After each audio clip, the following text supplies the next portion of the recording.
तो देखिए, हमने जो बताया आपको, हम इस पर बात करेंगे, लेकिन उससे पहले एक बड़ी खबर दिल्ली से आ रही है। ऑक्सीजन संकट पर सुप्रीम कोर्ट में सुनवाई चल रही है और केंद्र सरकार ने सुप्रीम कोर्ट को जवाब दिया है कि कल दिल्ली को 730 मीट्रिक टन ऑक्सीजन की सप्लाई की गई। दिल्ली की जरूरत भी 700 मीट्रिक टन के आसपास बताई गई थी।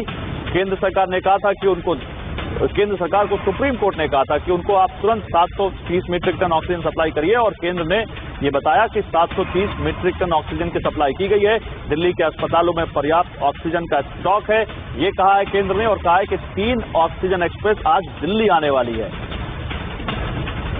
एक और बड़ी खबर है इसी पर। ऑक्सीजन पर केंद्र सरकार ने सुप्रीम कोर्ट में कहा है कि दिल्ली पर ज्यादा फोकस किया तो बाकी राज्यों में कमी हो जाएगी, बाकी राज्य रह जाएंगे। दिल्ली में 700 मीट्रिक टन ऑक्सीजन की जरूरत नहीं है, ये कहा है केंद्र ने।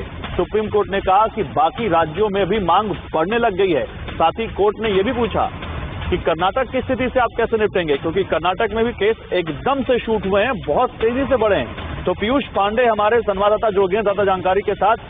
पीयूष, पहले इस दूसरी खबर के बारे में बताइए। केंद्र सरकार कह रही है कि दिल्ली को 700 मीट्रिक टन ऑक्सीजन की जरूरत नहीं है। जी गौरव, देखिए, साफ तौर पर केंद्र सरकार ने ये कहा है कि दिल्ली को इतनी जरूरत नहीं है जितना कि सुप्रीम कोर्ट ने अपने आदेश में अलॉट किया है 700 मीट्रिक टन का, और अगर इससे भी ज्यादा जरूरत पड़ेगी तो ज्यादा भी मुहैया कराई जाएगी, लेकिन मौजूदा समय इतनी जरूरत नहीं है जितना कि सुप्रीम कोर्ट ने अपने आदेश में साफ तौर पर 700 मीट्रिक टन ऑक्सीजन उपलब्ध कराने के लिए कहा था।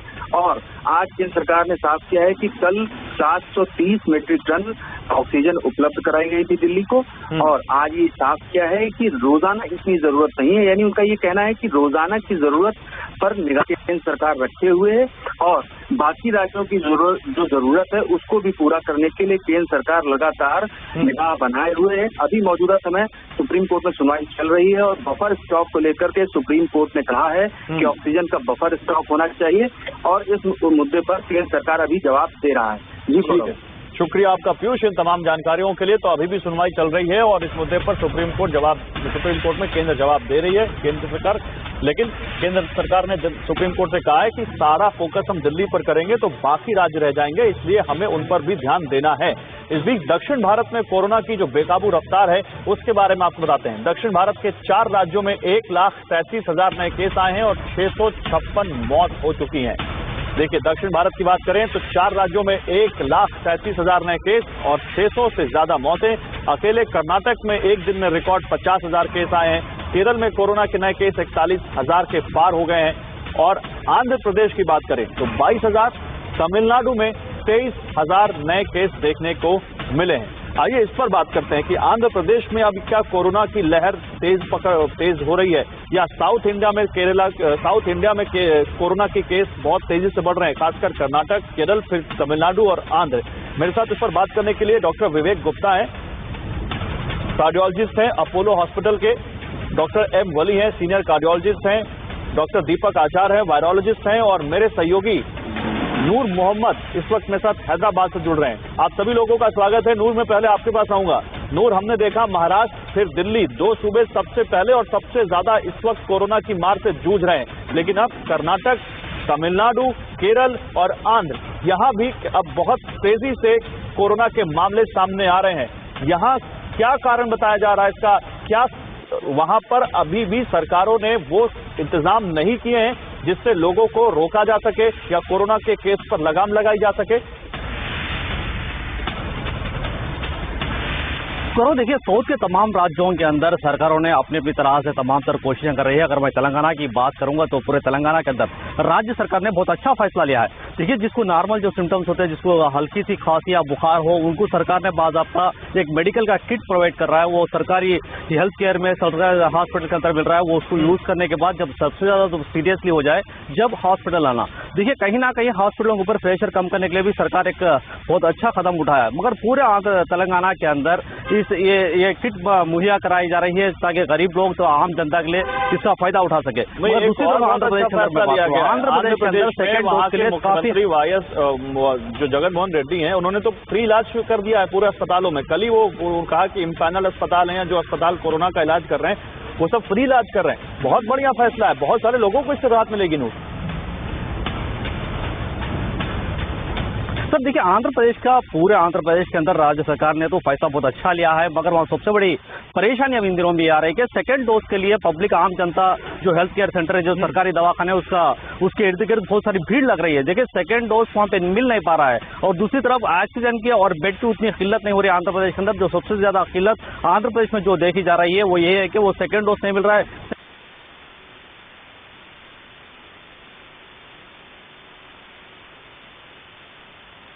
जिसने पहला डोज किया दूसरी डोज के लिए यही दिक्कत है। डॉक्टर वली से इस बारे में पूछूंगा। आप देखिए डॉक्टर वली इस बारे में सही जवाब देंगे कि लोगों को पहले न्योता दिया गया तो लोग भाव खा रहे थे, लोग आ नहीं रहे थे, और अब जब कोरोना सामने आ गया तो लोगों को डोज नहीं मिल रही है, तो अब वो मारे फिर रहे हैं और लाइन लगा रहे हैं, घंटों खड़े हो रहे हैं कि उनको दूसरी डोज मिले। लेकिन इस बीच उनके पास जाऊं उससे पहले एक बड़ी खबर, बेंगलुरु में कोरोना के नए वेरिएंट का खौफ सामने आया है। अस्पतालों में तेजी से बढ़ा है मौत का आंकड़ा। मरने वाले मरीजों का RT-PCR टेस्ट नेगेटिव आया है और सांस लेने में इन मरीजों को परेशानी हो रही थी। तो नया वेरिएंट और खतरनाक दिख रहा है। कई मरीजों की मौत की आशंका इस नए वेरिएंट की वजह से है। सवाल यह है कि RT-PCR टेस्ट में भी अब पकड़ में नहीं आ रहा है। कई दिनों से इस बारे में जानकारी सामने आ रही है कि RT-PCR में मरीज नेगेटिव होता है, लेकिन लक्षण सारे कोरोना के होते हैं। जब CT स्कैन होता है तो लंग्स में इंफेक्शन दिखता है, और ये नया वेरिएंट क्या इसी नए वेरिएंट के वजह से ये हो रहा है, ये सवाल है। क्योंकि दूसरी लहर दक्षिण में अब ज्यादा कहर बरपा रही है। दक्षिण में कितना कहर है बरपा रही दूसरी लहर, अब ये देखेंगे। क्योंकि महाराष्ट्र के बाद अब कर्नाटक वो सूबा हो गया है जहां सबसे ज्यादा कोरोना के मामले हैं। उसके बाद केरल में बहुत तेजी से मामले बढ़े हैं, आंध्र में और तमिलनाडु में भी मामले बहुत तेजी से बढ़ रहे हैं। तो कोरोना की दूसरी लहर का ये अनजाना खौफ क्या है? क्या बेंगलुरु नया हॉटस्पॉट बन रहा है कोरोना का? बेंगलुरु के अस्पतालों में मौत का आंकड़ा तेजी से बढ़ा है और ये चिंता का कारण है। डॉक्टर्स का दावा है कि नए वेरिएंट की वजह से जान गंवा रहे हैं मरीज।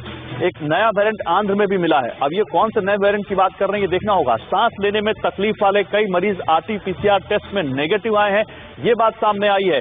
नया वेरिएंट RT-PCR टेस्ट की पकड़ में नहीं आ रहा है, डॉक्टरों का ये कहना है। और इसके अलावा बहुत वहां से केसेस जो तेजी से बढ़ रहे हैं, क्या उसमें भी नए वेरिएंट का हाथ है? कुछ डॉक्टर्स ने 6 मिनट वॉक और सांस का टेस्ट, चेस्ट एक्सरे इसकी सलाह दी और कहा कि ये अपने आप को आप चेक करिए, वायरस का नया वेरिएंट सीधे फेफड़ों पर अटैक कर रहा है और ये नया स्ट्रेन बहुत तेजी से लंग्स को इन्फेक्ट कर रहा है। डॉक्टर्स ने आगाह किया कि अभी ध्यान नहीं दिया तो बेंगलुरु में हालात बिगड़ सकते हैं और इसलिए अब वहां पर बहुत तेजी से काम करने की जरूरत है। कुछ वैज्ञानिकों ने RT-PCR में नए वेरिएंट का पता न चलने का दावा खारिज किया है।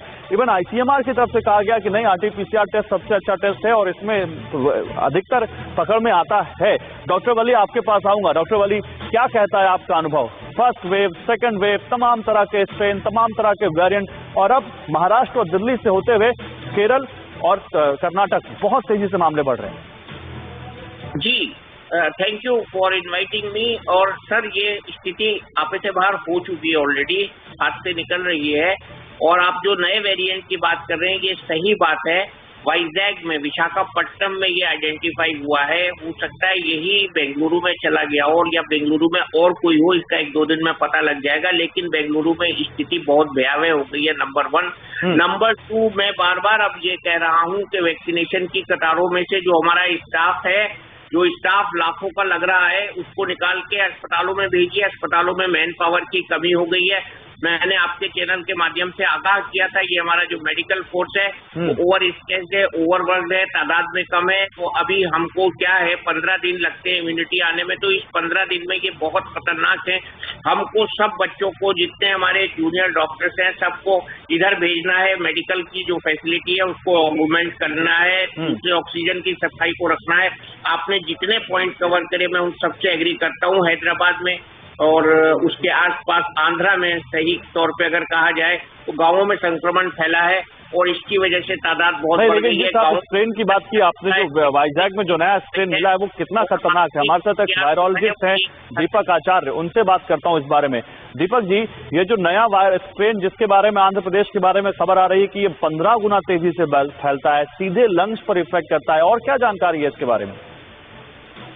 गौरव जी, बहुत सारी जानकारियां आनी बाकी है अभी, और वेरिएंट्स हमेशा घातक भी होते हैं और कई बार उसमें लेस इफेक्टिव भी होते हैं। दोनों तरह की बातें होती हैं। बहुत सारी स्टडी आनी बाकी है। N44 0K ये जो वेरिएंट जो आंध्रा में अभी डिटेक्ट हो रहा है, इसमें बताया जा रहा है कि इसकी जो स्प्रेड करने की जो कैपेसिटी वो ज़्यादा है। कितनी फैटालिटी करता है इसके बारे में भी ऐसा कोई बड़े भारी आंकड़े नहीं आए। मैं एक बात बताऊं आपको कि म्यूटेशन होना और वेरिएंट का बनते रहना एक आम बात है फ्रंटियर्स ऑफ माइक्रो। नहीं, लेकिन अभी एक दर्शक हमारे साथ जुड़े थे, दीपक जी, उन्होंने कहा कि आप तीसरी लहर करके देखिए, मैंने दोनों डोज लगवा ली, फिर भी आप डरा रहे हैं तीसरी लहर आएगी, ये वैक्सीन पता नहीं काम करेगी नहीं करेगी।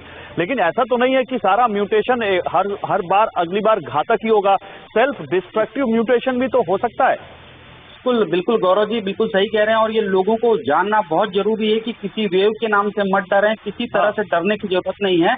देखिए, फ्रंटियर्स ऑफ माइक्रोबायोलॉजी जर्नल में एक स्टडी करी गई, 49,000 से ज्यादा वेरिएंट इनके ऊपर स्टडी करी गई और इसमें म्यूटेशन देखा गया। 7-7 बार 8-8 बार हर एक वेरिएंट में म्यूटेशन हो रहा है, ये होते रहेगा, इससे घबराने की जरूरत नहीं। सबसे इम्पोर्टेंट है वैक्सीनेशन, और वैक्सीनेशन ही अल्टीमेट गोल होना चाहिए। मैं आता हूं दीपक भाई, आपके पास आता हूं। देखिए, एक और बड़ी खबर आ रही है बेंगलुरु से ही, और हैरान करने वाली खबर है। महासंकट इसको हम कह रहे हैं, और इस संकट की घड़ी में, महासंकट की घड़ी में बेंगलुरु में अफसरों पर बेड की ब्लैक मार्केटिंग का आरोप लगा है। बीजेपी सांसद तेजस्वी सूर्या ने कहा है कि बड़ा घोटाला हो रहा है और महानगर पालिका के अधिकारी पैसे लेकर बेड बेच रहे हैं। तो ये तो हाल है। Many people who are under home isolation, they have been booked ICU beds, ventilator beds, multiple times in multiple hospitals, over 10 days, 15 days. And the moment somebody, the same person is booked at multiple instances. Thereafter,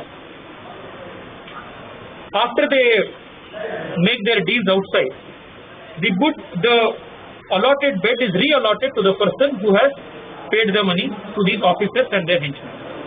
What is the deal, sir? Money. It may either be money or it may be influence.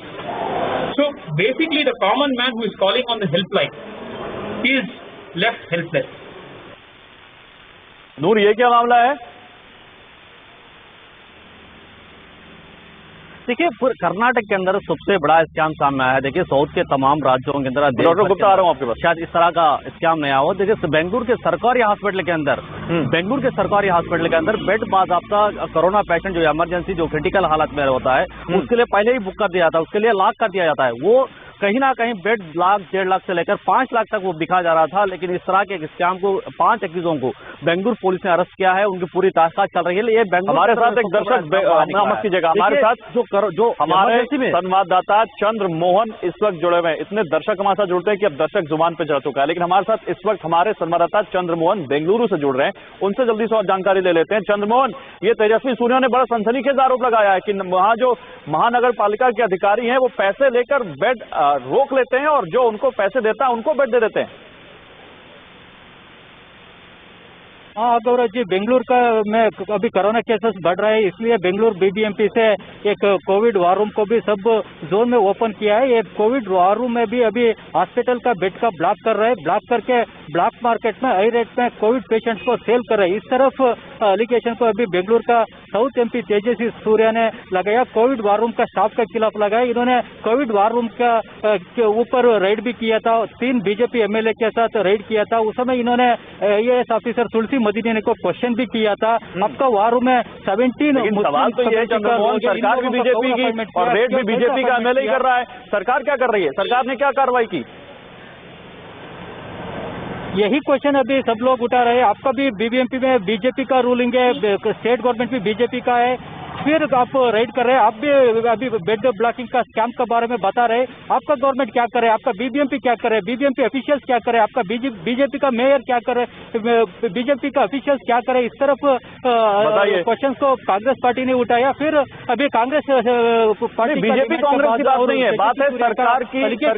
सरकार क्या कर रही है? BJP Congress की राजनीति चलती रहेगी, लेकिन अगर ऐसा हो रहा है तो कार्रवाई क्या हुई अभी तक? सीएम येडियुरप्पा ने सीएम येडियुरप्पा ने अभी इसके खिलाफ इंक्वायरी के लिए ऑर्डर किया। इंक्वायरी का ऑर्डर तो हर जगह हो रहा है, इंक्वायरी का नतीजा आएगा तब इस पर और बात करेंगे। लेकिन डॉक्टर गुप्ता, मैं आपके पास आ रहा हूं। आंध्र प्रदेश से एक स्ट्रेन मिला है, बहुत खतरनाक बताया जा रहा है, उसके बारे में जो अभी डॉक्टर वली बता रहे थे।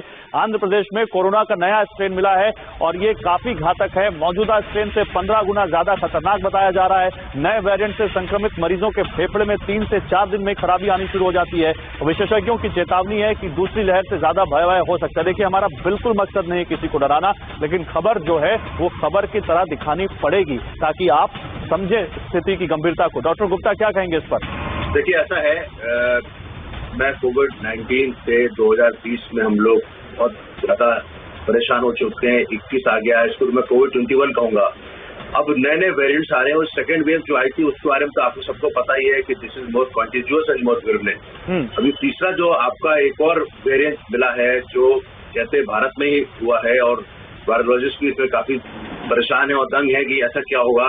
अगर सीधे देखिए, अभी तक क्या होता था कि पेशेंट को जो फर्स्ट वेव में 7 दिन के बाद ही ज्यादा, अगर जो सिक होते थे 7 दिन में तो पेशेंट ठीक हो जाते थे, और जो सिक होते थे वो 7वें, 8वें, 9वें, 10वें दिन होते थे और उनको फिर इलाज होता, भर्ती होता था। अभी सेकेंड वेव में क्या हुआ, वो पीरियड है विच initially 7 to 10 days has come down to 5 days। अब हमारे जो पेशेंट जो सीरियस हो रहे हैं सेकेंड वेव में, वो ज्यादातर पेशेंट को 5 या 6 दिन मिलते हैं और suddenly they start deteriorating and they require oxygen. ये सारी चीजें जानने के बाद दर्शक के मन में तो एक भय तो हो ही जाएगा सर, इससे कोई नकार नहीं सकता। तो करना ही है, नहीं तो क्या करें अब हम क्या करें? देखिए, हम कोई वायरोलॉजिस्ट तो है नहीं कि हम पहचान लें कि हम इस स्ट्रेन से इन्फेक्ट हुए हैं या दूसरे स्ट्रेन से इन्फेक्ट हुए हैं। तो जैसे ही कोई शंका या शुबा होती तो क्या करे कोई भी इंसान, तो वो चाहे एपी स्ट्रेन हो चाहे नॉर्मल वायरस हो, कैसे उससे बचे? देखिए, ऐसा है, मैंने पहले भी कहा था और ये बात मैं आज रिपीट कर रहा हूँ कि the only way to break the chain is to start the treatment on day 1। अब डे 1 में आप ना RT-PCR करा पाते हो, RT-PCR नेगेटिव भी हो सकता है। सर, रिपोर्ट नहीं आती डे 1 क्या 2-2, 3-3 दिन तो नॉर्मल है, 6-6 दिन रिपोर्ट नहीं आती। इसीलिए बिना रिपोर्ट के, मैं ही कह रहा हूँ, रिपोर्ट का वेट ना करें। अगर एक्सपोज है, आपको हल्की सी खांसी, हल्का सा बुखार है, आप इलाज फिजिशियन को फोन करें कि मैं इलाज आज ही करना चाहता हूँ। कई बार फिजिशियन खुद कहेगा कि रुक जाइए, 3 दिन बाद इलाज शुरू करेंगे, अभी आपकी रिपोर्ट नहीं आई है। तो पेशेंट को खुद कहना है कि हमें जल्दी इसका इलाज करना है। I want to start the treatment, और ट्रीटमेंट में एंटीबायोटिक, विटामिन सी, जिंक के अलावा आइवरमेक्टिन। मतलब ये गांठ बांध लीजिए, आपको जरा सा भी भ्रम है, आप चलिए भ्रम भी हो तो आप अपने डॉक्टर से जरूर इस बारे में बात कीजिए, डॉक्टर से जरूर डिस्कस कीजिए। अर्ली ट्रीटमेंट की टू सक्सेस। ठीक है, एक बड़ी खबर है, भारत में कोरोना के इलाज के लिए नई दवा को इमरजेंसी मंजूरी मिल रही है। ये दवा है या क्या है, ये हम अपने एक्सपर्ट से पूछेंगे। ये एंटीबॉडी ड्रग कॉकटेल से कोरोना का इलाज होगा। स्विस कंपनी को इस बारे में जो उनकी दवा है वो मंजूरी दी गई है और इसका क्या असर होगा ये जानते हैं। ट्रंप के इलाज में भी इस एंटीबॉडी कॉकटेल का इस्तेमाल हुआ था। डॉक्टर वली, ये क्या है, ये इसको कैसे देखते हैं आप? देखिए, ये एंटीबॉडी कॉकटेल है और ये इसको आपने ठीक बताया, उनको ट्रम्प साहब को भी दी गई थी, लेकिन ये कोई नई दवा नहीं है। हमने इसको परमिशन अभी दी होगी, तो कल भी इसकी बात हो रही थी रात में। नहीं, ये कोई इंजेक्शन है, कोई टैबलेट है, कैसे दिया जाएगा और उसका क्या असर होता है? जैसे हम पहले प्लाज्मा देते थे ना, जी, तो प्लाज्मा थेरेपी में भी एंटीबॉडी जाती है अंदर। तो ये जो एंटीबॉडी कॉकटेल है, हम अभी यूनिवर्सल वैक्सीन की भी बात कर रहे हैं। ये हम आगे आपके चैनल में एक डिस्कशन होगा तो उसमें बताएंगे। तो जो वेरिएंट्स को कवर करेगी और जो इसको डायरेक्ट एंटीबॉडी बनाएगी, बनी बनाई जैसे रेडीमेड, जैसे जो लोग चबा नहीं पाते उनको मिक्सी करके खाना दे देते हैं, तो इसी तरह से ये बनी बनाई एंटीबॉडी है और ये कोरोना वायरस को हजम कर लेगी, खा जाएगी। तो ये नई पद्धति नहीं है। दीपक जी, कितना कामयाब होगा ये इलाज या ये पद्धति, कितना इसको आप इफेक्टिव मानते हैं? डॉक्टर वली, मैं आता हूँ आपके पास। जी गौरव जी, लॉजिकली तो होना चाहिए इफेक्टिव, लेकिन अभी क्या डेटा इसका इनने पुटअप किया है, कितना अप्रूवल आता है और कितने लोगों पर इसका ट्रायल हुआ है, वो सब भी देखना बहुत जरूरी है, क्योंकि बहुत सारे लोगों के ओपिनियन, इवन प्लाज्मा के लिए भी कुछ अलग ओपिनियन होते हैं। तो मेरे ख्याल से प्लाज्मा पर तो आईसीएमआर ने बोल दिया कि थेरेपी बहुत कारगर नहीं है, लेकिन उसके बावजूद बहुत सारे लोग, अभी भी बहुत सारे डॉक्टर उसका इस्तेमाल करते हैं। चलिए, उम्मीद करते हैं कि ये जो नई थेरेपी आ रही है ये कारगर हो और इसके बारे से, इसका इस्तेमाल से लोगों को फायदा हो। बहुत शुक्रिया चंद्रमोहन आपका, बहुत शुक्रिया नूर आपका, दीपक जी आपका बहुत शुक्रिया। डॉक्टर वली साहब, अभी आप हाथ मत जोड़िए, आपको रहना है। डॉक्टर विवेक गुप्ता, आपको भी रहना है। अभी हम अपने दर्शकों के साथ अब जुड़ेंगे और आपसे बोलेंगे कि आप उनको सलाह दीजिए। छोटे से ब्रेक के लिए रुक रहे हैं, तुरंत लौटते हैं, आप रहिए हमारे साथ।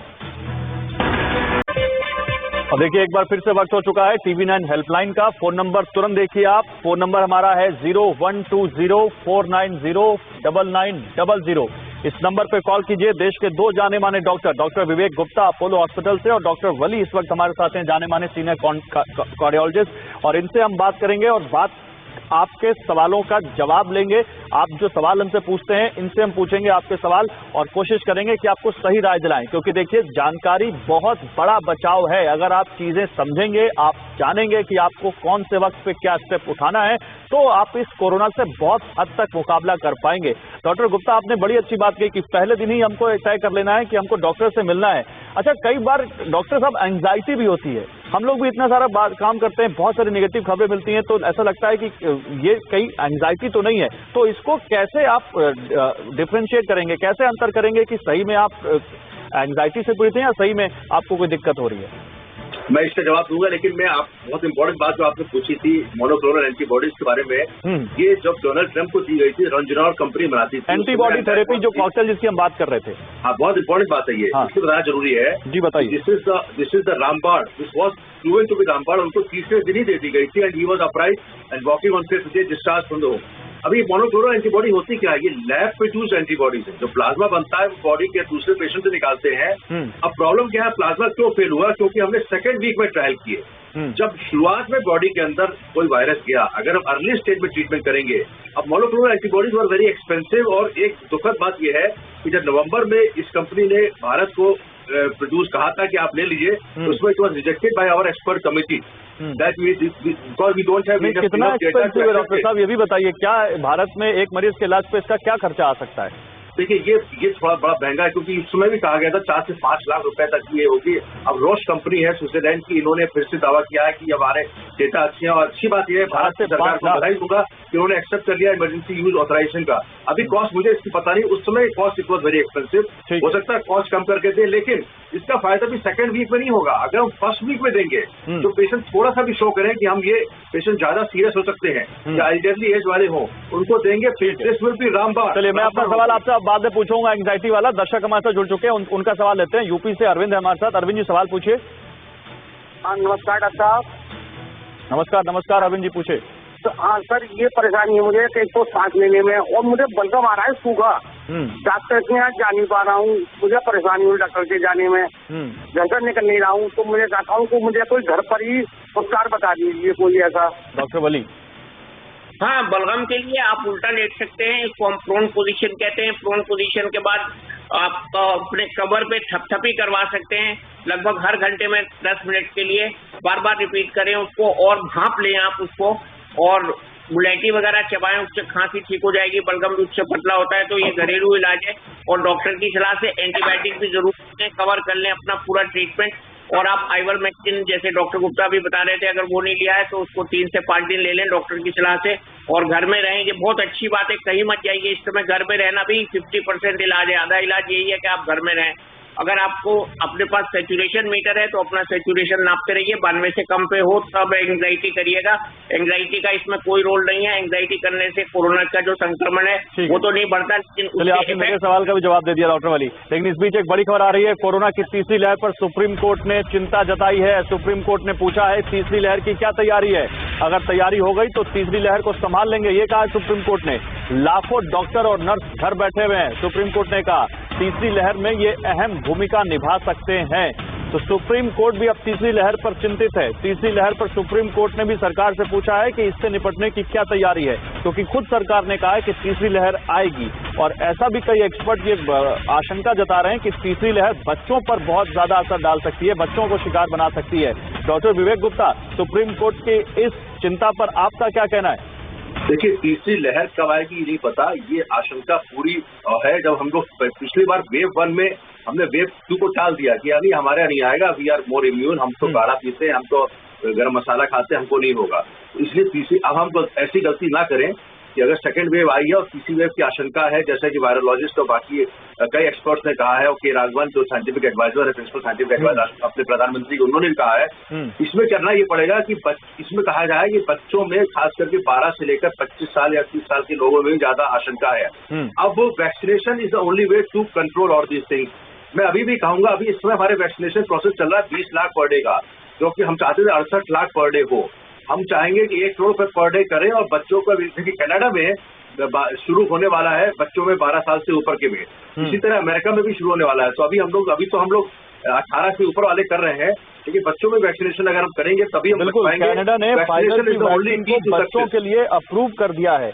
कनाडा के ड्रग रेगुलेटर ने 12 साल से 15 साल तक के बच्चों को ये वैक्सीन लगाने की मंजूरी दे दी है। ये बड़ी खबर कनाडा जो आपने बताई, मैंने भी अभी चेक किया और ये वाकई एक वहां पर बड़ा अपडेट है। अमेरिका ने अभी अप्रूव नहीं किया है, लेकिन कनाडा ने कर दिया। तो हमें इस बारे में होने वाला है। हमें भी सोचना चाहिए इस बारे में। यूपी से शिवम एक दर्शक हमारे साथ है। शिवम जी सवाल पूछिए। हेलो जी शिवम जी सवाल पूछिए। सर मेरा सवाल ये है कि मेरा छोटा भाई है, उसको होली के बाद चिकन पॉक्स हुए थे, तो क्या वो वैक्सीन ले सकता है? होली के बाद हुए थे, काफी टाइम हो गया। डॉक्टर वली क्या सलाह होगी इनके लिए? नहीं, देखिए वैक्सीन लेने जो लोग जा रहे हैं बड़े उनके मन में प्रश्न आ रहे हैं। देखिए ये वैक्सीन दोनों और तीसरा भी आ जाएगा, तीनों ये टेस्टेड हैं, कोई इनमें कोई भी डर की बात नहीं है, कोई आशंका नहीं है और चिकन पॉक्स और इसका कोई आपस में संबंध नहीं है। इसलिए आपको जब भी डेट और स्लॉट मिले आप जाइए, वहाँ पे स्टाफ को ये बता दीजिए और उनके पास एक डॉक्टर साहब ये तीसरी वैक्सीन आ जाएगी, आपने बोला आपको कौन सी वैक्सीन आ रही थी? जाइडस कैडिला की Sputnik will be very soon available, Sputnik will be very soon available. और इसके बाद बहुत काम हो रहा है यूनिवर्सल वैक्सीन पे, क्योंकि लोगों के मन में बड़ी शंका है कि इतने म्यूटेशन हो जाए, जैसे कि अभी आपने भी बताया था। तो उसके लिए हम यूनिवर्सल वैक्सीन जो कि बहुत सस्ती होगी उसकी ओर भी काम कर रहे हैं, जो हर कोरोना के स्ट्रेन को कवर तो करेगी। लोगों को ये जरूरत नहीं कि डरे कि तीसरी लहर हो जाएगी तो क्या होगा। तीसरी लहर के बारे में काम हो रहा है, डरिए मत। हम लोग उस पर, देश की सरकार, देश के वैज्ञानिक उसके बारे में काम कर रहे हैं और हम लोग उसके बारे में बताते रहेंगे आपको। ज्ञान है समस्तीपुर से। ज्ञान जी सवाल पूछिए। सर मेरा यही सवाल है, 18 साल से प्लस का जो वैक्सीन अभी तक आया नहीं है, हम लोगों की तरफ से अवेलेबल नहीं हुआ है, तब तक हम लोग क्या कर सकते हैं इससे बचने के लिए? ठीक है, अच्छा सवाल है। डॉक्टर गुप्ता क्या क्वेश्चन कैसा समझ पाया? यहाँ अभी 18 साल से ऊपर वालों को वैक्सीन नहीं मिल पा रही है, तब तक जब तक वैक्सीन ना मिले क्या करें बचने के लिए? देखिए वो तो सबको पता है कि सैनिटाइजेशन, मास्क और घर से बाहर ना निकले, डबल मास्क पहले। सबसे बड़ी बात है, मैं अभी भी कहूंगा, अभी भी हम लोग सिंगल मास्क से काफी लोग देख रहे हैं, डबल मास्क का आ गया जमाना। डबल मास्क पहन के घर से बाहर ना निकले और कोशिश करिए रजिस्ट्रेशन अभी आपका होगा। अभी सारे राज्यों में नहीं आ पाया है, केवल 18 राज्य या 12 राज्य में अभी है। तो आपको तो डबल मास्क लोग रह के और जिनसे कहा जाए घर के अंदर रहें और सिम्टम जैसे ही आए वैसे ही इलाज करें। Don't wait for the report ना भी कराएं, कोई चिंता वाली बात नहीं। सिम्टम, क्लासिकल सिम्टम सबको पता होना चाहिए। बुखार आना जरूरी है, इसके अंदर हल्का बुखार भी आ जाए। ये कहूंगा कुछ लोगों को केवल खांसी होती है तो एलर्जी कफ भी हो सकता है। केवल खांसी शाम को हो रही है, ये कोरोना नहीं है। केवल खांसी हो रही है, अगर दिन भर चल रही है जो पहले नहीं आती थी, तो अगर बदन भी टूट रहा है, उसमें हल्का दर्द भी हो रहा है, you are not feeling well, हल्का बुखार है, 99 टेम्परेचर है, तो इसका मतलब है कि कोरोना आपके अंदर घुस गया है। आप फिजिशियन से बात करके दवाइयाँ शुरू कर दीजिए। अर्ली ट्रीटमेंट में आइवरमेक्टिन है और 3-4 दिन का बुखार हो जाए तो फेविपिराविर भी लीजिए। ये पता है सबको, ये दवाओं का नाम सबको पता लग गया। अब इसको लीजिए। स्टेरॉइड शुरुआत में ना लें, बहुत इंपॉर्टेंट बात है। कुछ लोग शुरुआत में स्टेरॉइड देते हैं, उससे नुकसान हो सकता है। ठीक है, और अपने डॉक्टर से सलाह लीजिए अगर आपके पास कोई डॉक्टर मौजूद हैं तो। बनारस से आत्मा जी हमारे साथ हैं। आत्मा जी सवाल पूछिए। जी हाँ, मैं ये 13 अप्रैल को मैंने ये लगवाया था वैक्सीन। अब ये दूसरी डोज तब लगना चाहिए, कितना दिन बाद में लग रही है? कौन सी लगवाई थी, कोवैक्सीन या कोविशील्ड? ये तो नहीं बताया। सरकारी में वो लगाया था, पहला डोज लगाया था। अच्छा, और अब दूसरी डोज कितना दिन बाद में लगना चाहिए? ठीक है। डॉक्टर वली क्या सलाह होगी इनके लिए? नहीं, मैं गैस यही कर रहा हूँ, इनको कोविशील्ड लगा होगा तो ज्यादातर जगह कोविशील्ड लगा है तो 6 हफ्ते के बाद लगवा ले, इसमें कोई संकोच न करें। डॉक्टर साहब कोवैक्सीन भी लगवाया हो तो क्या अगर 4 हफ्ते 5 हफ्ते गुजर गए हो तो कोई काम नहीं करेगा क्या? वो नहीं, काम करेगा बिल्कुल। ये दूसरा जो डोज है वो बूस्टर डोज है। अच्छा। जो एंटीबॉडी का लेवल कम होने लगता है, ये उसको बढ़ाने के लिए होता है और संभवतः ये 4 हफ्ते के बाद कभी भी लग सकता है, बट विद इन 4 वीक्स लगना इसका अच्छा है। ठीक है, नागर है हमारे साथ एमपी से। नागर जी सवाल पूछिए। मेरी एज है 70 वर्ष जी, और दोनों वो वैक्सीन लगवा लिए। तो ये कुछ लोगों का कहना है कि जब ये वैक्सीन लगवाई तो न तो कोई बुखार आया, न कोई हाथ में कोई वैसा सूजन आया। तो इनका ये कहना है कि वो सही नहीं लगा। नहीं डॉक्टर गुप्ता, मतलब ये जरूरी है, अच्छी बात है कि इनको बुखार नहीं आया तो ये परेशान हो रहे हैं उससे। देखिए ऐसा है, वैक्सीन लगाने के बाद ये कोई जरूरी नहीं है कि कोई आपको फीवर आए या दर्द हो या कोई उस तरह के एलर्जी सिम्टम हो। मैं अपना एग्जांपल देता हूँ, मैंने दोनों वैक्सीन लगाए, मुझे बिल्कुल पता ही लगा, दूसरे दिन भी और तीसरे दिन भी उसी दिन काम करता रहा और मेरी एंटीबॉडी लेवल काफी हाई है। तो ये भ्रम है कुछ लोगों का कि जिसको फीवर आ गया है उसका वैक्सीन काम कर गया, जिसका फीवर नहीं आया वो बेकार हो गया।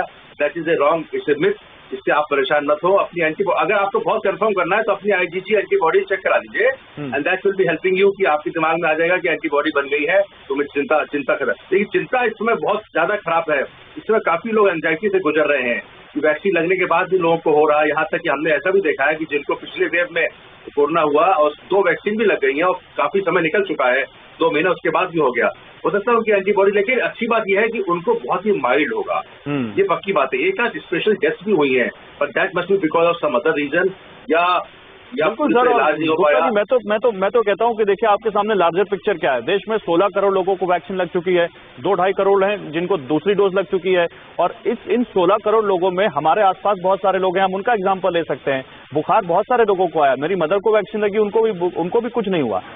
लेकिन इसका मतलब थोड़ी ना है कि मैं ये मनाऊं कि उनको बुखार आएगा तभी वो सही उनको वैक्सीन लगी।